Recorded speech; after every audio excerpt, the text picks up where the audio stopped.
This is Power 98.7. And now you're listening to Power Talk with Mbuyiseni and Ndlozi. 9 a.m. to midday. Taking your calls on 0861 987 000.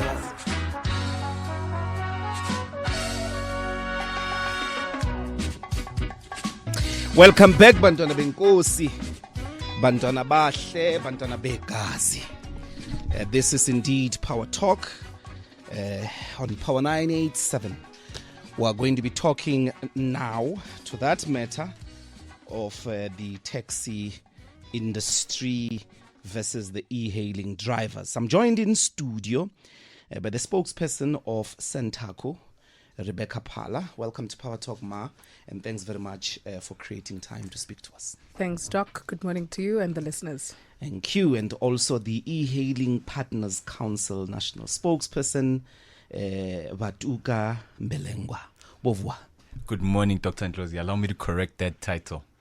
I serve as the head of presidency at National E-Hailing Federation of South Africa. National E-Hailing Federation. We carry of a South national Africa. mandate. DEPCO is a regional organization. Now, maybe we should start with that clarity of the federation. Can you just give us a quick introduction of it? All right. National E-Hailing Federation is a body that is intent with establishing structures to represent drivers across the country. Our determinations lay in ensuring that we can ensure there's business participation, driver representation in terms of ensuring that the laws and the social protections advanced to drivers can be established. The gig economy does not allow for such, and it's important because the world of work is shifting. And as NEFSA, we are determined to ensure that this industry serves its people in this country. And that's our ultimate determination, to put excellence behind the wheel. How many members do you have? We have a national footprint. We are in 7 provinces. We are probably surpassing about the 20,000 membership mark, but we are also establishing our membership development basis, so we can then enter the market with more aggression. We do have other organizations that subscribe to us, as other regional associations that, we help develop some of their constitutions, and we are establishing those processes. It's been a long journey. Our president, President Uhuru, has been leading us in developing our processes. We are engaged across the continent with several organizations. Yeah. We are also internationally recognized with other international organizations, and we contribute to several bodies of work. Okay. Phala, let's start with SANTACO's reaction to the murder, brutal murder, as it were, of an e-hailing driver outside Maponya Mall last week. Yeah.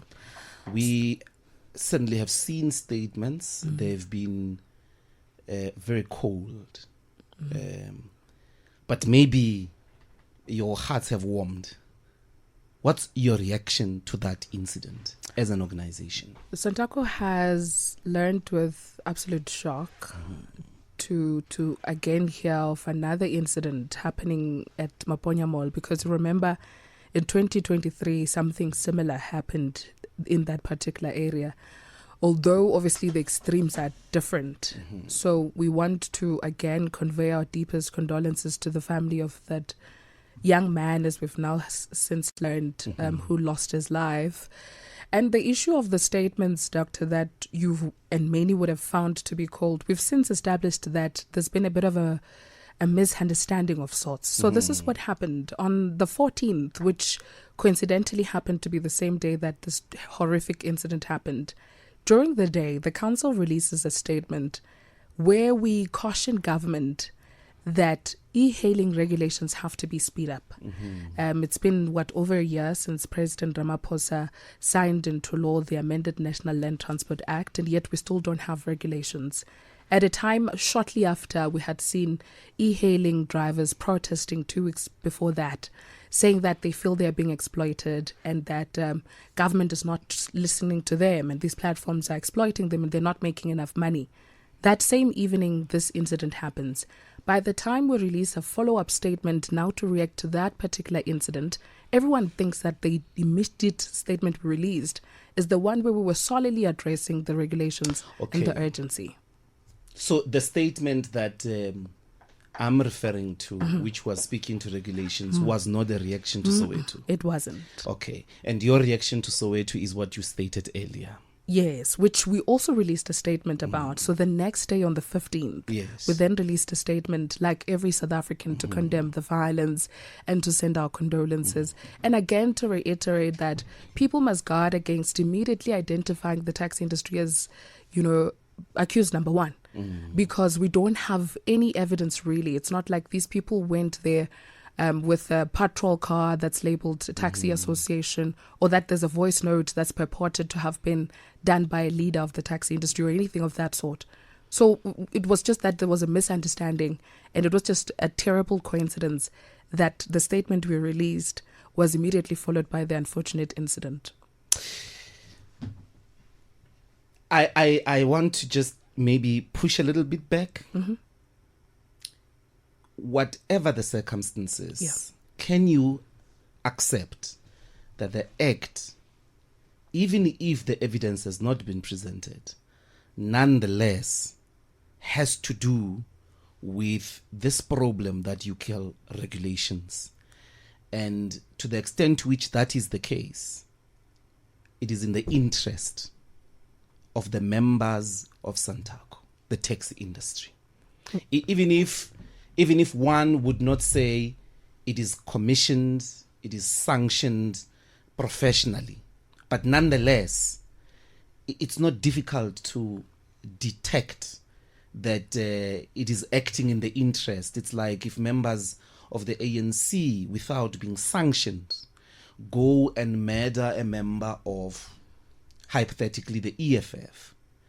The ANC must be able to say, not only it sends condolences, but condemn and acknowledge that whatever that political intolerance is actually in the interest of maybe protecting a territory of the ANC. I don't know if you get me. I understand. There is no way that that child, that guy, that man gets killed in that form other than because of the problem that we are now going to debate around regulations. If it was as easy as you've just seemingly decoded it to be, the 2023 matter of what happened at Maponya would have been long closed. The police would have long closed the case and the perpetrators would have been found, because perhaps they would have gone to the associations that are operating in that area and said, you're going to tell us who you think is behind this.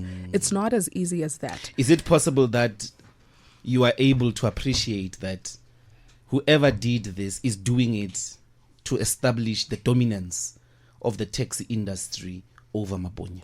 We do not believe that. The taxi industry is not opposed to the idea of there being multiple options in the public transport sector. We've always coexisted, even with trains back in the day, and buses. So it can't be. We refuse to acknowledge that incident happened because the taxi industry's prominence was being cemented. It's an act of criminality. So what are you condemning? Also, we are condemning violence that is happening where people are losing their lives in the public transport sector. Remember, SANTACO, when we came out of the Lohotla in 2020, we acknowledged that we're going to assume the position of an apex body, which means that we now have in our membership people who operate in the e-hailing space, meter taxis, scholar transport, and so forth. So we condemn the violence that's being meted on some of our colleagues, not so much violence that we believe is being done in our name or by one of us who wants to cement the authority of the industry. That would have to be decided by law enforcement. Okay. And okay, so maybe you want to react to that before I move on to the crux of what is called regulations. I want to understand. I think where we are, Dr. Ndlozi, is that it's not a Maponya situation, it's a national crisis because there's been burnings all over the country. Maponya has made it to every headline, but there are many drivers who have been burnt who didn't make it to any headlines. So it's not a regional issue, it's a national issue. But I think more importantly, we need to reflect upon it as a crisis, as our nation's morality being under siege. And this isn't a reflection on transport, it's not a reflection on individuals, a reflection on society, and we need to offer a societal response. Now, my position, and as an uncompromising spokesperson for the e-hailing industry who has represented drivers and confronted many difficult situations, is to simply state the real issue we are facing, the real industry monsters, né? Is a government that is not taking custodianship of its industry. It is a government that is not allowing for full engaging dialogue. Né? It is a government that is not willing to engage leading minds in e-hailing to offer it guidance so we can stop the burning of people. It's far too easy for political figures to come and say, yo, bontate bana. Né? For the past 10 years in Ndlozi, Dr. Ndlozi, I have received that question from many people to say, how do you work with those people? Né? The first time I went into a meeting with SANTACO, I was not sure what was going to happen. I was the only person who attended the Lekgotla in 2020 representing e-hailing in a highly hostile environment. And the leadership of SANTACO protected me and ensured I participated and allowed me to express myself. So the problem isn't engaging SANTACO. The problem isn't engaging NTA. The problem is we keep having this dialogue, not wanting to recognize the role of tech being deployed without regulation and how it's undermining our economy and other participants in it. The resistance isn't to technology. The resistance is to unregulated, irresponsibly deployed technology, where we then hand over the responsibility of industries to companies like Uber and Bolt, who are not engaging us. Okay, let's go to the regulations. What is SANTACO's perfect situation? Look, we've always had typically a bus will operate from a bus station. They'll stop at a bus stop. A taxi will be based at a taxi rank and. Then you've got these smaller cars. Meter taxis would often be a few meters away from a taxi rank. You've got these smaller cars whose operation is not bound by any geographic determination of sorts. So we need guidance to say, how do we still hold on to what we've understood to be our basis of business and not get into contradiction with these new people that are coming on? So SANTACO's perfect situation would be for government to sit all of us down and say, now that you've got this technology, which unfortunately is not going to be bound to an area because it moves, it's quite flexible, what does it mean for everyone else? That way, you will not have a situation where at a taxi rank, people can request a vehicle and this vehicle just comes to a taxi rank. You want e-hailing drivers to have a geographic fixation. Absolutely. It has to be that. It's always been that way. They have to be placed somewhere. Because what is the problem? Currently, let me give you an example of what we've since established, for instance, was happening at Maponya. What's happening at Maponya is because these e-hailing operators are saying that these platforms are exploiting them and they can't make money, they switch off the apps and they start touting. You know who does touting? Taxis. Taxis tout, they hoot. People use signals to stop a taxi. That's what a taxi does. Now, when these smaller cars start operating like taxis, effectively it means some lines are being blurred there. That's going to cause some discussion, some discomfort, and to some extent, disagreements on the ground. Why? Because that's how we're operating. If you're going to come into the way that I've been operating and you're taking business, Phala, remember when you're saying e-hailing. But that's competition. Absolutely. And we don't have a problem with that. When you use meter taxis in their natural sense back in the day, you would call them, you would hail them with a phone call, right? Or you would go to them and speak to them. With a taxi, you would use hand signals or you'd go to a taxi rank. That is the modus operandi. Now, when you've got this new technology, which is supposed to be called by people on the phone, but they switch their apps off and start operating like minibus taxis, then it means they're getting into a territory that is not theirs. Theirs is to wait for people to open their smartphones, hail them to go and pick them in a particular area. The second thing that your regulation you'd be happy of is they must never operate outside the app. Yes, they are app-based operators. It has to be there. So how do you know that the app is open or closed? How do we know as SANTACO? The app is there on their phones. When it's closed. You just said they switch off the app. Yes. And then people start hailing at them to say, people here. don't actually hail at them. They hail at people. They tout. They start hooting. Yes. They start and stopping people. That barenka. They even go as far as getting into shopping malls and telling people, Mama, with the plastic bags, I can take you home for 30 rand. That's what taxi marshals would be doing in a different setting. So why shouldn't they do that? Because that's not the modus operandi of their work. Why is that modus operandi a patent of SANTACO? It's not a patent of SANTACO. It's So a why patent can of someone else use it? Because their operation is based on a hailing app. That's the difference. Yeah, but I'm saying, what law are they violating? That's why I'm saying there's a loophole in the regulations. Remember, currently, the regulations that we have are such that they're in keeping with you having a meter taxi, a minibus taxi, and a bus. Okay, so what if the customer, what if that choice is left to the customer? To do what? To act in To contradiction decide with... whether they want to take their groceries into a mini taxi. Yeah. No, customers take have their- that. They have that. But you are circumventing it. If you say Uber drivers can't count, then the choice of the customer is violated, because if the customer says, well, I'm going to go to a minibus taxi, I'm not going to come with you, at least they've got that choice. But once you eliminate them, you and I can agree, if the only option on the table is a minibus in the touting, then they are not having a choice. Remember, rights come with responsibilities, right? So Whose unless rights? the customer's right, the customer has a right to choose a mode of transport that they want to use, right? But the customer has got the responsibility to understand that existing regulations currently are such that... So there are no e-hailing regulations apps- now. You are saying it must be in the regulation. Yeah, if it is there, then it will be clearly understood. If it is not, Then it is in contradiction with existing legislation.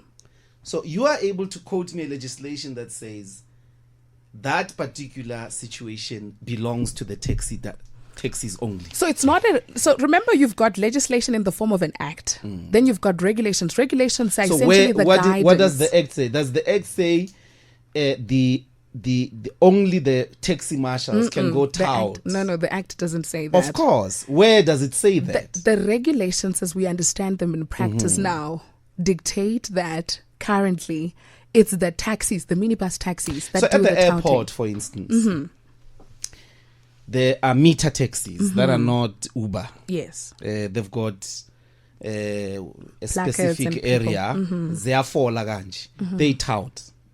They say, don't. oh, they do. They say, you need a taxi the same way as in a taxi rank. They do that historically. Yes, they do that. They do that in bus stops. They do that in some of big malls in the big cities. If I may. Yeah. No? So, under what conditions then do you say that is a function only of SANTACO? No, you're not hearing me, Okay. Dr. Ndlozi. At an airport, for example, there's no taxi rank at an airport. Okay. At the airport, it's largely always been an area where meter taxis operate, and hence you will find them doing that. So the understanding that we're having about this issue of regulations is that there needs to be a working understanding. As colleagues in the transport sector, we need to understand that this one will operate in this way, this one will operate in this way, this one will operate in that way. Currently, what's been happening, to make you understand, is that we've been working in a particular way with the meter taxis and the buses and the minibuses. And then these new people just come. We never sit down as colleagues to make each other understand how everything works. No, I'm trying and to they just establish take the that. work. So the first one, Tlamele Babeli, a specific location. That's your perfect situation. Secondly, they must not basketball comba and all of that. Is there any other? Those are the basics. That's the regulation you're waiting for.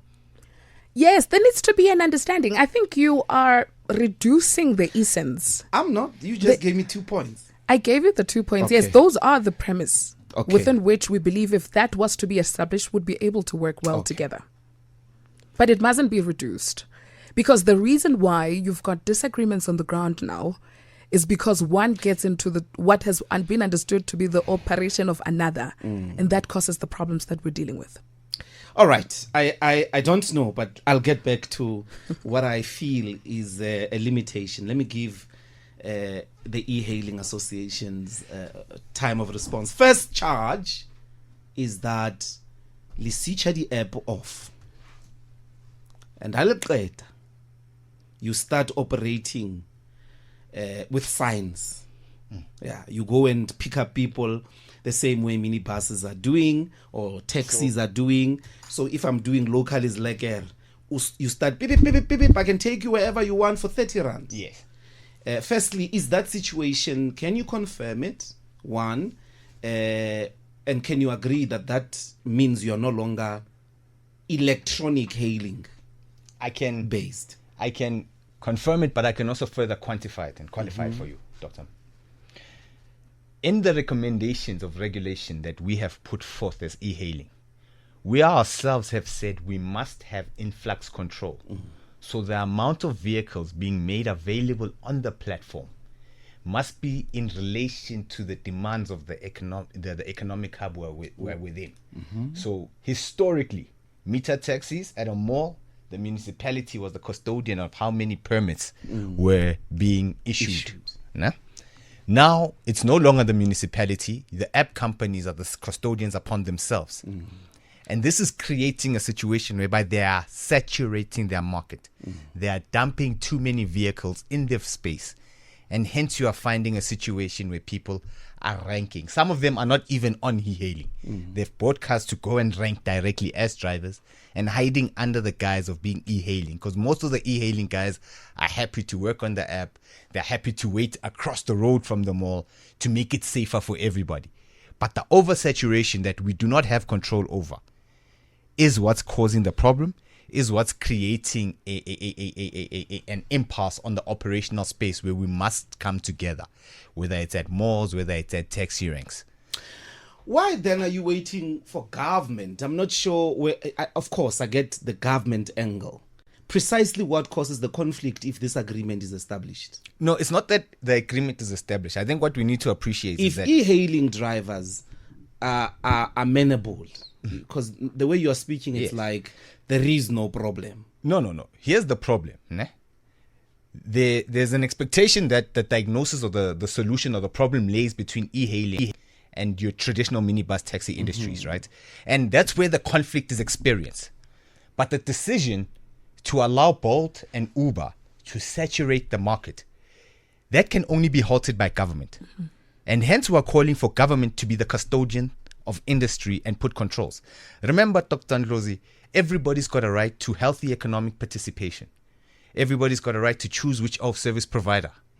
But there are regulations to ensure that there are certain things that are happening. If you buy a franchise, whatever franchise it may be, they do give you guarantees that within a certain kilometer radius, they will not allow another one to be built within that space, to just use a basic example. Right? Okay, saturation of e-hailing drivers or cars is not something that resolves the problem that Rebecca is speaking about. I was thinking you would help us respond to Rebecca. No, but saturation compounds the problem Rebecca's reflecting upon, because that's where the healthy competition comes from. And that's where the conflict then arises. You need to understand this saturation holistically, Dr. Ndlozi. We fund our cars. Né? So it is my brother, it is my mother, it is my sibling who's trying to help another sibling, in most cases, fund or get the access to a vehicle. So the billions in assets sitting around are domestic investment. No. The idea of regulation in this country has always protected big industry. So and before business. I make that decision, I need to have an application for a permit, which allows the government to regulate the traffic. Exactly. All right. And then there's let me enough take the work. headlines. Also, Rebecca, you're going to have to stay for just 10 minutes. Cool. Okay. Nyakalo, let's take the headlines there. Bantwana Benkosi, I see your calls. Zawuzthatha. Let's take the headlines with Nyakalo therefore and continue thereafter. Stay informed. Power Talk with Mbuyiseni and Ndlozi, 9 a.m. to midday on Power 98.7. Okay, we are still on that matter of the e-hailing regulatory framework. And as I said, Bantwana Benkosi, we're in studio with the spokesperson of SANTACO, Rebecca Phala, as well as the National Association of Federation, e-hailing Federation. Yes, Vhatuka Mbelengwa. I want to, before we let go of you, ask Rebecca, what is the problem in the Eastern Cape? Because you're not going to say there is no problem. No, there definitely is a I problem. have definitely 100% evidence that there is a practice from time to time Yeah. in certain areas where the taxis begin to interfere with private cars, such that they don't allow you to pick up your sister from, for instance, a mall. And that may be confused with the hikers. Sure. Although there is also a problem of hikers in the same province. Look, what's happening in the Eastern Cape is there is this resurgence, if you will, or the emergence of people who purchase big private vehicles like your 7-seaters. And they do this with saying that they are using this either for scholar transport purposes or to use for family. But what they end up doing is they start operating these vehicles as private or public transport, charging people just a lesser amount of money in comparison to your taxi. And what that happens, all of this is happening without them having any operating licenses. Sometimes they also don't even have the relevant insurance that you pay if you want to ferry people, so that if they get into an accident, they can be public liability and things of that sort. It is concerning because it comes at a time when women get violated when they hitchhike private cars because for one reason or another there's not enough public transport or they can't afford it. And it also comes at a time when we're just in a terrible time. People get abducted and there's quite a number of horrible things that are happening. This is not in any way to justify the action that's being taken by some amongst the industry, right, who will harass people. You would have seen the news making rounds now, going as far as saying people should not ferry their family members into their private cars. But are you doing something about that? Oh, yes, we are. So the leadership, when I came here, was already getting into a meeting. We'll be doing a media briefing tomorrow to sort of detail fully what we'll be doing. What are the consequences for Yeah. people who do that Yeah. in the name of the taxi industry if they are in your ranks? What are the consequences? Will part of what you'll be announcing Yes. be naming and shaming and expelling and maybe even ferrying them in a taxi to a police station? Look, so what will happen is... I get you accept it's, we an do. harassment. We do. It is assault. We do, Will you be yes. putting them in a taxi and saying you belong in jail, not in the ranks of those who service our people? Look, we've been saying and we continue to say police are always welcome to come and effect arrests. If it means that we must take them ourselves, but these are your we members. will. Definitely. But remember, they're not acting, and that needs to be clarified, they're not acting as mandated by the council. They are acting personally in criminal manner. You see, this is the problem about that logic. It's Sure. the same logic you were applying in the Maponya situation. Responsibility that guarantees you public trust Sure. is one that says we are going to actively make our industry an industry free of criminality. Not only are we going to name and shame those amongst us who beat up people, we are going to take them ourselves. Yeah. We're going to purge them out of our ranks because we will not be associated with such. Sure. That's a strong statement. That It says is. to me as a customer, I want to be in a taxi because these people care Yeah. for the fact that I spend my money with them. Sure. So to answer first what you had asked earlier, what do we do? So when a member is found, remember we've got categorization. You've got members who are just owners of cars. You've got employees who could be patrollers or drivers, right? So if it's a driver or a patroller, it becomes different because those are employees. So they would be taken through the disciplinary proceedings within the association where they are employed. And then in comparison, if it's a member, then their membership can be suspended for a certain period. Obviously, it gets guided by the extent to which there would have been the allegations thereof, and would have to also allow for them to defend themselves. But look, yes, the president of SANTACO has said that if it means, and we've always said it, the police even know. In fact, our president at some point back in the day, there were so much violence in Pretoria that himself and other leaders were taken by the police to say, until you tell us who you at least suspect is behind this, we're not going to allow you to be released. So we will always work with police. Your response to Rebecca, Chief? My response to Rebecca, And I suppose my response to you as well. I mean, if this was a meeting between yourselves and the state, and they say, SANTACO, you can't switch off your apps because that would mean you are no longer e-hailing. That you've got to have the same documents that public transport operators have. We comply with that. We get on a queue because there has to be regulations. If we don't do that, it doesn't only make a chaotic situation, but it's unfair. So you first have to get a permit. You must comply with public.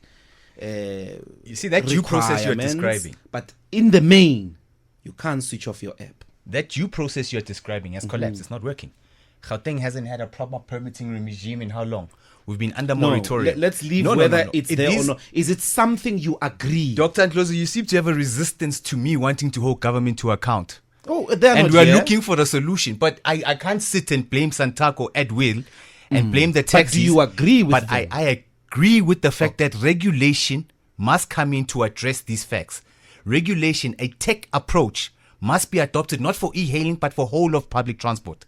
Technology can empower municipalities to be able to track effectively and government who's participating, what's happening in each area. That technology is in place. That oversight is in place. All of this is possible within a regulated framework. We've made these recommendations. We've engaged government on these solutions. At the end of the day, the solution that stops people from being bent in their cars is establishing a healthy working relationship and an ecosystem with clearly defined parameters. You are still conceptual. No, I'm not conceptual. We're trying to be pragmatic. Here's a pragmatic approach. When she spoke, she says, 1, you guys must operate in a specific location. So that's historically, practical. So the meter taxis have a location. Maxi taxis, the taxis have a location. They rank. Yes. People know they walk there and all of that. 2, on the roads, diakonjwa, local, this, that, and they say to you, you also need to have a location, but that's practical. Yes. 2, you cannot switch off your apps and start operating like them on the road. So I'm asking your reaction to we that. must therefore appreciate that technology and the disruption of e-hailing does not allow for start points and end points. The game has changed. You don't go to a mall only for e-hailing. You don't have to call a call center. You use your app. It comes to where you are. So when we say historically a start point and an end point is how the industry was regulated. Now, we can't move back in time. We need to move forward. How do we adapt to reacting to the current disruption? Because it does have positive economic benefits. So how does our government then begin to capacitate itself from a tech perspective to have oversight in all of its public transport? But you can't impose tech, isn't it? The taxis don't want tech. The question is very simple. No, you can't say the taxis don't want tech. Who No, said they don't don't. want tech? If they wanted the applications, it seems to me they would have joined the ferry. They want to operate, as I understand, Rebecca, your proposal on the table is, you guys who are using tech, don't switch it off. Yes, well, Do you accept within that? a regulated environment, those are some of the definitions we put into place. That people must not switch off their apps and they must receive their business through the tech-based platform. Okay. But when I say that SANTACO is not resistant to apps or technologies, local apps have tried to participate. SANTACO has even tried to endorse some. The problem is price is an issue. Now, you look at the international standards. Anywhere in the world where Uber is being controlled, that government deployed a price determining instrument. Now, the current pricing that Uber can decide on its own and Bolt undermines the compassionate fare that is being charged by the traditional minibus taxi industry. Okay. Let me take for the 3 minutes these callers, and then you guys can wrap up the conversation. Bantwana Benkosi, remember you all have 15 seconds. Ask your question in 15 seconds. Banbaningi ke ngoku. Hello, Moses in Bramley. 50 seconds starts now. 15 seconds. Yeah. There was a lot I wanted to say. SANTACO, they are economical with what they are saying. Particularly Rebecca, she's contradicting you when you listen to her. E-hailing, when they started arriving in South Africa, they didn't even talk to anyone about permits. We've got operating disk on our where we place the disk. So the thing of geographical area, this is an innovative that you get when you are online. You just get requests on your phone, and the people who are doing those things of calling people, those are not e-hailers. Those are people who are just doing it on their own. But when they call you, Moses, where will you be moving from? Because the reality is that you do park somewhere to wait to be called. No, it's not e-hailing. People are, I'm trying to help you. I've been on e-hailing, but I do it on spare time because I work for a company. No. In Maponya, give us that practical example. In Maponya, there is a sense that there is thousands and thousands of people who come to shop here. That's a good business opportunity. When they call you on the app, in Mbuyiseni, people who are calling people are not e-hailers. There are people who have private cars, who are even at Jabulani Mall. If the taxi people have got problem with we're just using different terms. When they request, not call ya, ring. When they make a request to come and pick them up on the app, when utabe utsakai. No, this is we are moving on over because this is an innovative. This thing is not subjecting you to. I will be traveling on the way, and the request comes. I mean, this is Do you accept that there are a lot of Uber drivers who park on many roads, targeting specific areas on the basis of the numbers in and around there? No, Mbuyiseni. No, okay. The thing is, let me. This thing needs time. As e-hailers, we are being bullied, and SANTACO, they are coming here and contradict themselves. I mean. Okay, thank you, Moses.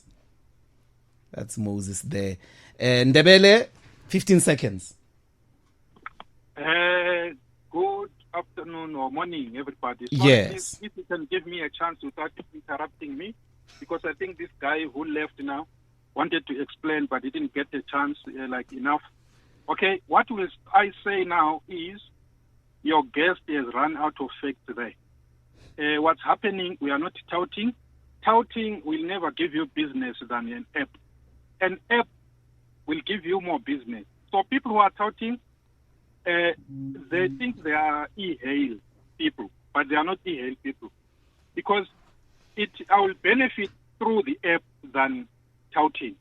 You get my point. And I'm safe on the app.